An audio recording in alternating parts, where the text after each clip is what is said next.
have to make enormous sacrifices, and it's unfortunately usually the women who end up giving up work in order to care for people who ought to be cared for by all of us. And so we're not making false promises. What we will do is immediately put in £2 billion to plug the funding gap in the current crisis in the social care. So that those in desperate need do get the care they need and deserve. That's what we will do straight away. And then we will build our NHS, our social care, our mental health services, so they're fit for the needs of the people of this country. We've been reduced to the idea of the corridor nurse in a hospital. We are going through a mental health crisis in this country. A quarter of us will go through some kind of mental health crisis during our lifetime. Being told to wait 6 months before you get an appointment to an expert or somebody who can give you some therapy, while 6,000 mental health nurses have lost their jobs in the NHS. You're looking at a government that's got its priorities totally and completely wrong in comparison to the needs of the people of our society.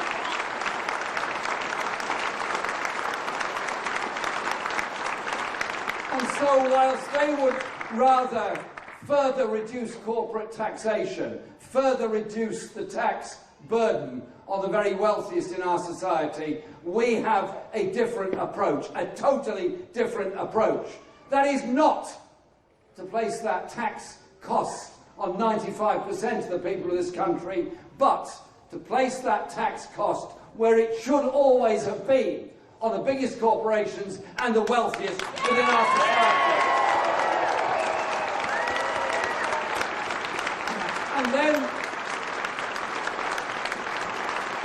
they have the temerity to say, well, it's all the fault of the young people, or it's all the fault of the old people. It's always somebody else's fault. Well, I tell you what, we're not getting into this game of blaming generations. I'm not blaming the young for being young. I'm not blaming the old for being old. I'm saying to the older generation, you make a fantastic contribution to our society. You don't deserve the injustice that the WASPy women have been through. You don't deserve to have uncertainty about social care or the National Health Service, and you don't deserve to be leading a lonely life because society is apparently passing you by. What we have to develop is that inclusive approach to our society, where we do fund and guarantee pensions and social care for those who need it. But we also look at the younger generation. Is it the fault of children now going to school that there is insufficient money being paid by the government towards their schools? Is it their fault there was a banking crisis in 2008? Why should head teachers be put through what is frankly the indignity of having to collect money from the parents in order to sustain the school budget? That is simply wrong. Too many of our children are in oversized or supersized classes. Too many of our children are living a life of poverty. Too many of our children are not achieving what they should in primary school, therefore they don't go on to achieve in secondary, therefore they don't achieve their ambitions in life. And a child who doesn't achieve their ambitions in life does not become the doctor, the engineer, the teacher, the nurse, or whatever it is they want to achieve. They obviously lose out individually, of course. But do you know what? We all lose. We don't have that doctor, we don't have that engineer, we don't have that nurse, we don't have that teacher. I see spending on education, spending on preschool, spending on secondary, spending on university as an investment for all of us, for all of us.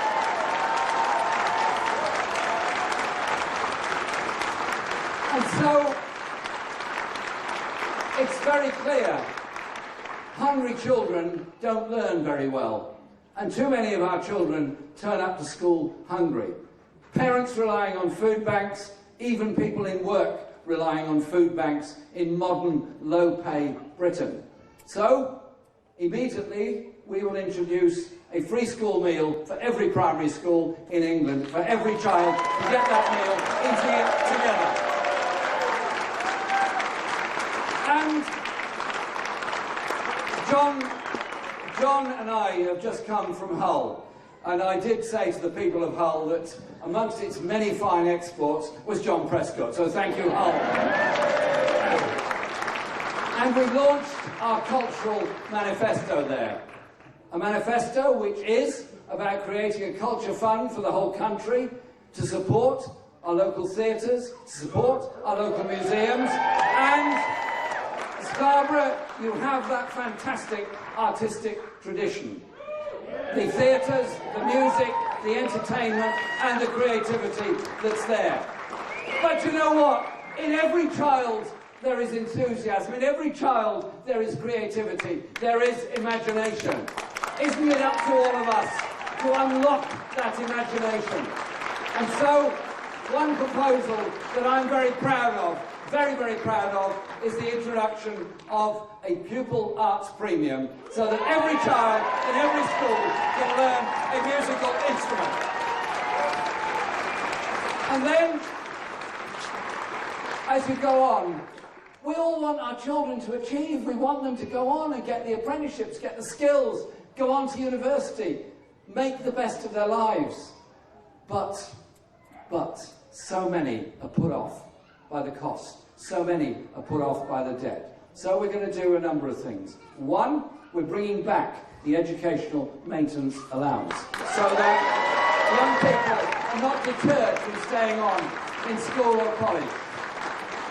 Secondly, and it's a big demand and it's a big issue, and we've discussed it very carefully, and we've costed it as well, equally carefully. We want to end the tuition fee system in our universities so that no one is deterred from going to university.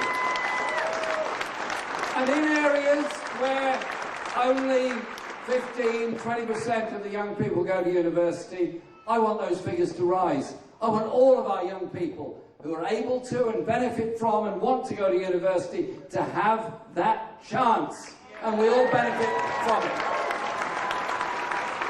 And we will also support those through the return of a maintenance allowance at university.